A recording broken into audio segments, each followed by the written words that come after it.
फिर अपने बॉलिंग के निशान से अजीब दौड़े आए और इस में बॉल लगाए फेस पर लगाए। बॉल जाके फेस पे लगा जाने के निशान से सामने मौजूद है जानी पठान। पहला बॉल बरकरार बॉल, शानदार ball. Once again Adeel target 49 run का है मेरे भाई, दौड़े आए। इस बार BC2 एक रन शॉट है, फिर नवा में बढ़ती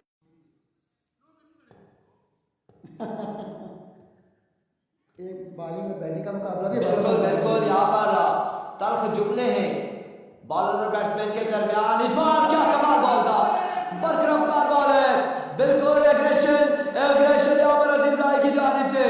एग्रेशन जानी पठान के सामने अदील राय, ये आंख मटका हो गया जी, आंखों में आंखें डाल ली है दोनों ने, आंखों में आंखें डाल ली है। मुकाबला टफ हो चुका है आलमगीर शाह,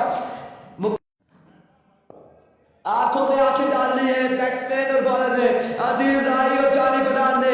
क्या होने जा रहा है, बॉल डॉट हुआ, आंखें निकाली, अब जानी पठान स्ट्राइकिंग पर मौजूद है, सामना करेंगे अदील राय का।